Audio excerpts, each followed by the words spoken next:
नमस्कार मित्रांनो, दिव्य संस्कृती या चॅनलवरती आपणा सर्वांचे स्वागत आहे. मित्रांनो, आषाढ अमावस्या म्हणजेच दीप अमावस्या आणि त्याच निमित्ताने आज आपण श्रवण करणार आहोत दिव्याच्या औसेची कथा. ही कथा ऐकल्याने उत्तम आरोग्य, दीर्घायुष्य, अपार धनसंपदा लाभते अशी श्रद्धा आहे. चला तर मग श्रवण करूया दिव्याच्या औसेची कथा. तामिळ प्रांतात पशुपती शेट्टी नावाच्या गृहस्थाला विनीत आणि गौरी नावाची 2 मुले होती. त्या दोघांनी स्वतःच्या विवाहापूर्वीच भविष्यात होणाऱ्या आपापल्या मुलांचे विवाह परस्परांच्या मुलांशी लावून द्यायचे असे ठरवले. पुढे विवाहानंतर यथाकाल गौरीला 3 मुली झाल्या. त्यापैकी धाकट्या मुलीचे नाव सगुणा होते. विनीतला 3 मुलगे झाले. पुढील काळात गौरी श्रीमंती उपभोगत होती, परंतु विनीतला दुर्दैवामुळे अचानक दारिद्र्य आले. त्यामुळे लहानपणी भावाला दिलेले वचन न पाळता गौरीने आपल्या 2 मुलींचे विवाह दुसऱ्या श्रीमंत मुलांशी करून दिले. धाकट्या सगुणाला आईचे वागणे आवडले नाही. तिने आईचा विरोध मोडून विनीतच्या धाकट्या मुलाशी लग्न केले. गरिबीतही ती आनंदाने संसार करू लागली. आई वडिलांनी रागाने तिच्याशी संबंध तोडून टाकले. पुढे एकदा त्या राज्याचा राजा एके ठिकाणी स्नानासाठी गेला. स्नानाच्या वेळी त्याने आपली बहुमूल्य अंगठी काढून जवळच्या कट्ट्यावर ठेवली होती. ती अंगठी खाण्याची वस्तू समजून एका घारीने पळवली. मात्र ती खाण्याच्या लायकीची नाही हे कळताच तिने ती अंगठी नेमकी सगुणाच्या घराच्या छपरावर टाकली. ती सगुणेला मिळाली. सगुणाने चौकशी करता तिला ती अंगठी राजाची असल्याचे कळले. तिने प्रामाणिकपणे ती राजाला नेऊन दिली. राजाने खुश होऊन तिला मोठ्या रकमेचे बक्षीस दिले. शिवाय तिला आणखीन काही हवे असल्यास मागण्यास सांगितले.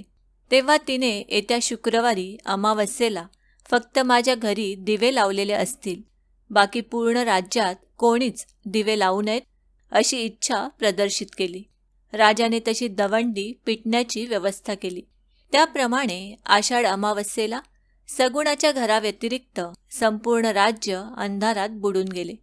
इकडे सगुणाने घरात सर्वत्र दिवे लावले. नंतर तिने आपल्या 2 दिरांना घराच्या पुढच्या आणि पाठच्या दारात उभे केले.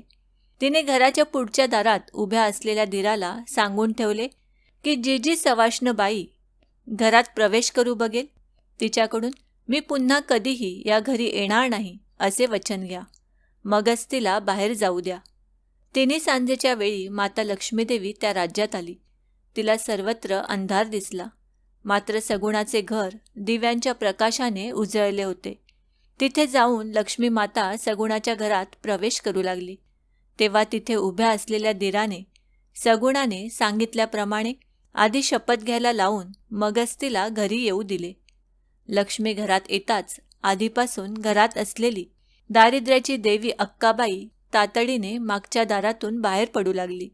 तिथे उभ्या असलेल्या दिराने तिला पुन्हा कधीही परत न येण्याचे वचन घेतले, मगच बाहेर जाऊ दिले. त्या दिवसापासून सगुणाचे घर अखंड सुख समृद्धीने भरून गेले. राज्यातील सर्वजण सगुणालाच लक्ष्मी मानू लागले.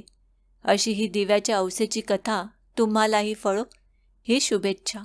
मित्रांनो, या संदर्भातील अजून एक कथा प्रचलित आहे. एक आटपाट नगर होते. तिथे एक राजा होता. त्याला एक सून होती.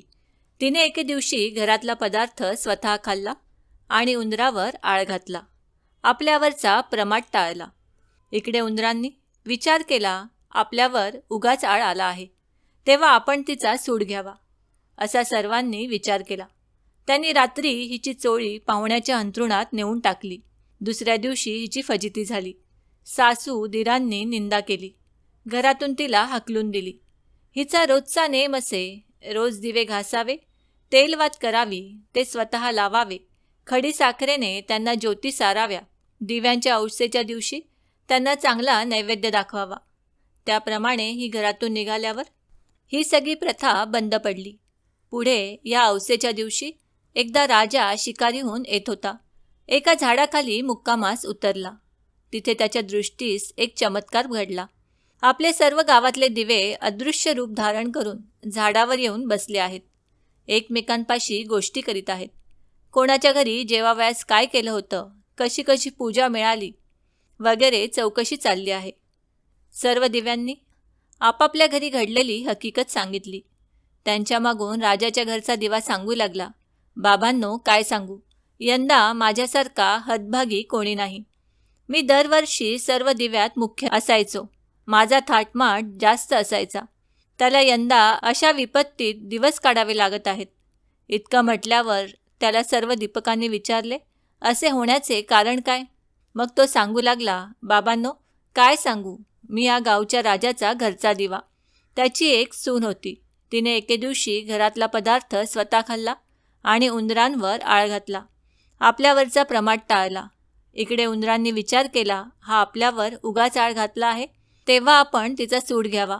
असा विचार करून उंदरांनी रात्री तिची चोळी पाहुण्यांच्या अंथरुणात नेऊन टाकली. दुसऱ्या दिवशी तिची फजिती झाली. सासूदिरांनी निंदा केली आणि तिला घरातून हकलून दिले. म्हणून मला हे दिवस आले. ती दरवर्षी माझी मनोभावे पूजा करीत असे, पण असे असले तरी यावर्षी माझी पूजा कोणीही केली नाही. राजाची सुनबाई जिथे असेल तिथे खुशाल असो, असाच मी तिला आशीर्वाद देतो. घडलेला प्रकार राजाने श्रवण केला. आपल्या सुनेचा अपराध नाही अशी त्याची खात्री झाली. घरी आला आणि त्याने घरातल्या सर्व जणांना विचारले, आपल्या सुनेच्या बाबतीत जे घडले ते कोणी प्रत्यक्ष पाहिले आहे का म्हणून चौकशी केली आणि झालेला सर्व प्रकार घरातल्यांना सांगितला. यानंतर सर्वांना आपल्या सुनेचा अपराध नाही हे पटले. यानंतर तिला मोठ्या आदराने घरी आणले. झाल्या गोष्टीची सर्वांनी क्षमा मागितली. साऱ्या घरात मुक्त्यारी दिली. ती सुखाने रामराज्य करू लागली. तर जसा तिला दीपक पावला आणि तिच्यावरचा आळ टळला, तसा तुमचा आमचा टळो ही 60 उत्तराची कहाणी 5 उत्तरी सुफळ संपूर्ण. मित्रांनो, श्रावण महिन्यात नॉनव्हेज का खाऊ नये? श्रावण महिन्यात शिवलीलामृत ग्रंथाचे, नवनाथ ग्रंथाचे वाचन कधी करावे, कसे करावे, तसेच श्रावणासंबंधित इतर काही व्हिडिओ याआधी आम्ही बनवले आहेत. ते व्हिडिओ जर आपण बघितले नसतील तर ते व्हिडिओ देखील आवर्जून बघा. त्याची लिंक डिस्क्रिप्शन बॉक्समध्ये दिलेली आहे. धन्यवाद. मित्रांनो, आम्ही अपेक्षा करतो की आम्ही सांगितलेल्या माहितीचा तुम्हाला सर्वतोपरी लाभ होईल.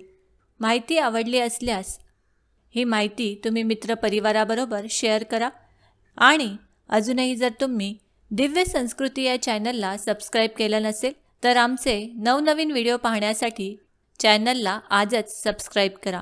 धन्यवाद.